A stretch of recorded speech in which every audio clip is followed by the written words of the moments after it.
Gênesis 39. José na casa de Potifar. José foi levado para o Egito, onde os ismaelitas o venderam a um egípcio chamado Potifar, um oficial que era o capitão da guarda do palácio. O Senhor Deus estava com José. Ele morava na casa do seu dono e ia muito bem em tudo. O dono de José viu que o Senhor estava com ele e o abençoava em tudo o que fazia. Assim, José ganhou a simpatia do seu dono, que o pôs como seu ajudante particular.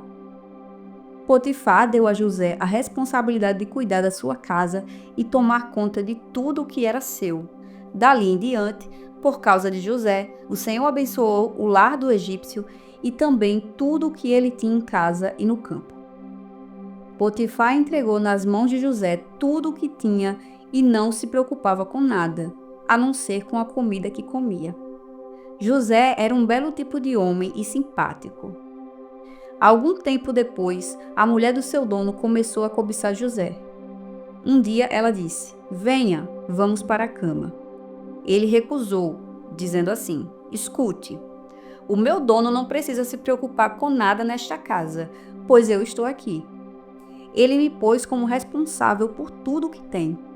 Nesta casa eu mando tanto quanto ele.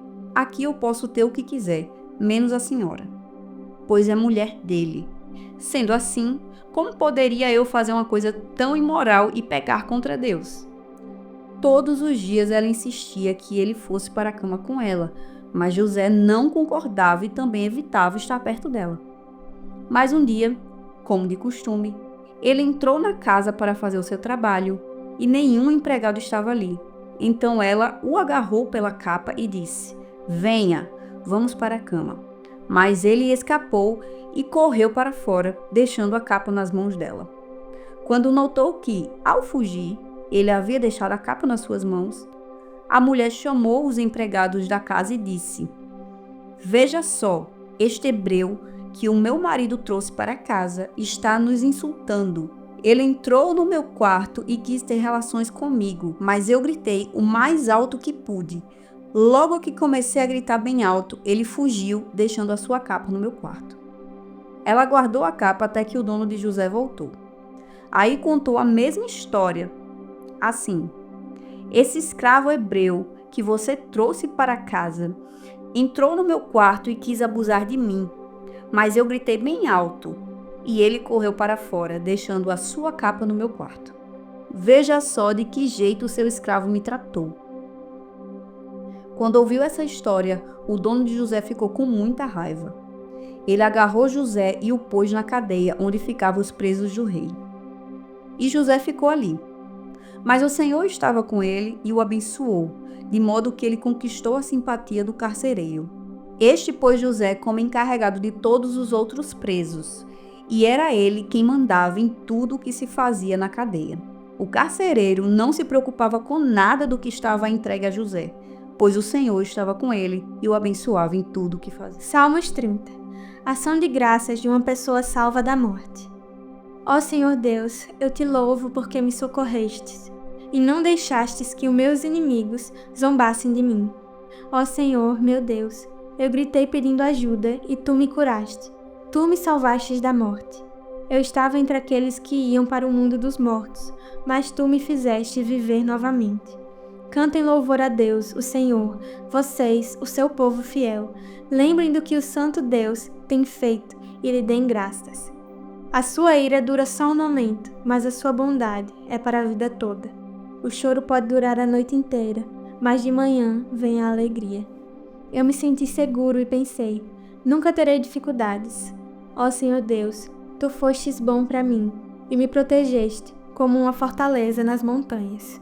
Depois, tu te escondeste de mim e eu fiquei com medo. Ó Senhor Deus, eu te chamei e pedi a tua ajuda. Se eu morrer, que lucrarás com isso? Será que os mortos podem te louvar? Será que eles podem anunciar que és fiel? Ó Deus, escuta-me e tem compaixão de mim. Ajuda-me, ó Senhor Deus. Tu mudaste o meu choro em dança alegre, afastaste de mim a tristeza e me cercaste de alegria. Por isso, não ficarei calado, mas cantarei louvores a ti, ó Senhor. Tu és o meu Deus e te darei graças para sempre. Lucas 22. O plano para matar Jesus. Faltava pouco tempo para a festa dos pães sem fermento, chamado Páscoa. Os chefes dos sacerdotes e os mestres da lei procuravam um jeito para matar Jesus em segredo, porque tinha medo do povo. Judas traz Jesus. Então Satanás entrou em Judas, chamado Iscariotes, que era um dos 12 discípulos. Judas foi falar com os chefes dos sacerdotes e com os oficiais da guarda do templo, para combinar a maneira como ele ia lhes entregar Jesus. Eles ficaram muito contentes e prometeram dar dinheiro a ele. Judas aceitou e começou a procurar uma oportunidade para entregar Jesus a eles, sem que o povo ficasse sabendo. Jesus manda preparar a Páscoa. Chegou o dia da festa dos pães sem fermento, dia em que os judeus matavam carneiros para comemorar a Páscoa.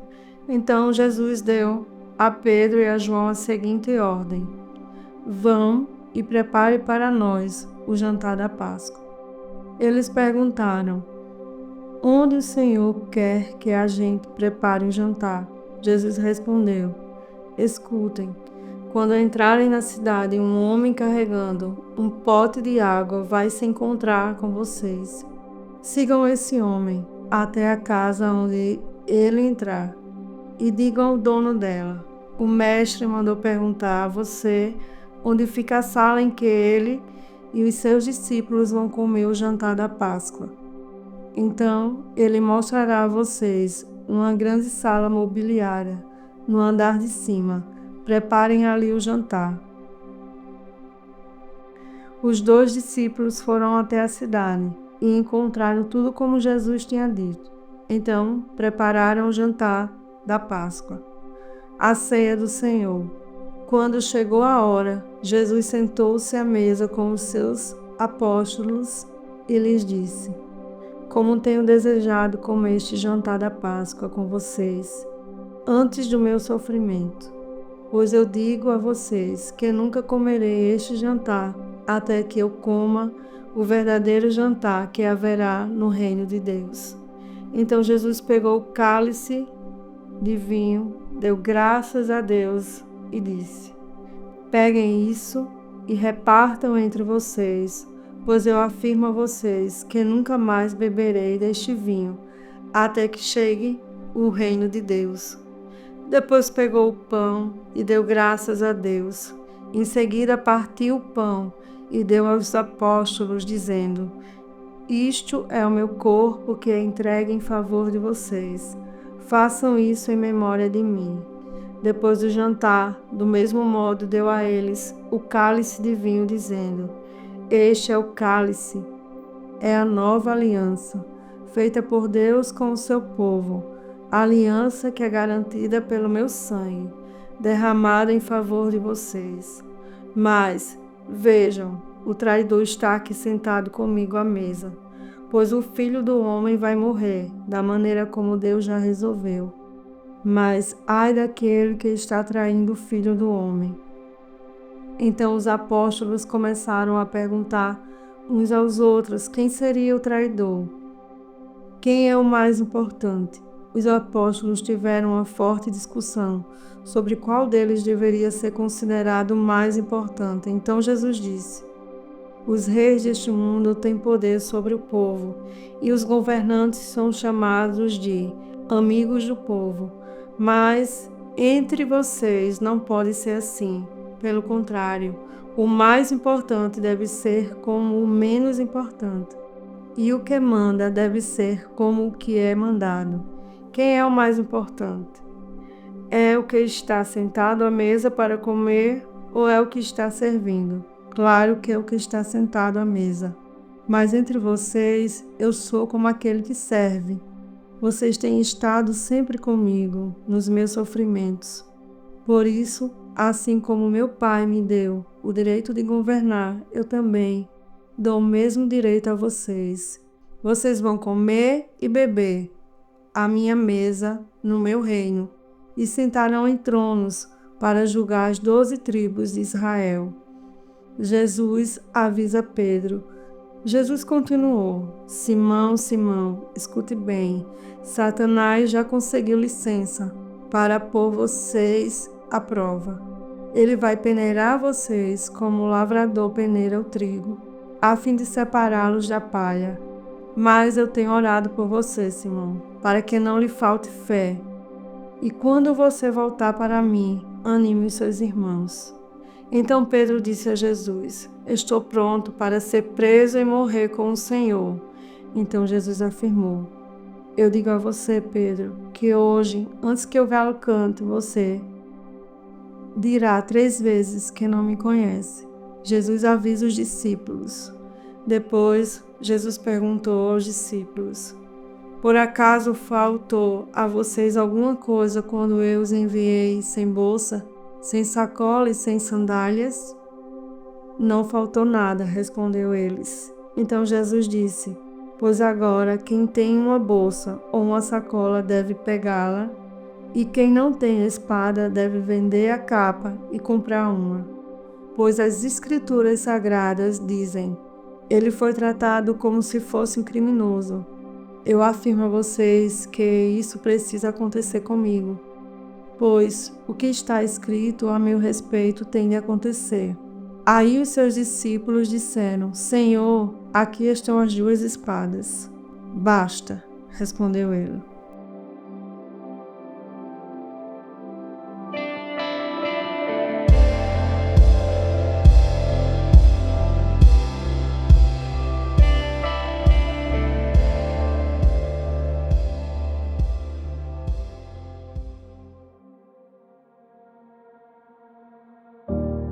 Para concluir o nosso devocional de hoje, vamos orar. Senhor, nosso Deus, nosso Pai, estamos aqui, Deus, para te agradecer por essa oportunidade de estar meditando na Tua Palavra, Senhor. Eu te agradeço, Pai, por todos os Teus feitos poderosos nas nossas vidas. Eu te peço, meu Pai, que nós venhamos ser a cada dia gratos, Senhor. Dá-nos mais gratidão dia após dia, por tudo que o Senhor tem feito, por tudo que o Senhor vai fazer. Eu te agradeço, Deus, pelo ordinário, te agradeço pelo extraordinário, Senhor, que o Senhor nos revelou e que também irá nos revelar. Eu te louvo, Senhor, por tudo. Fica conosco, Pai. Amém.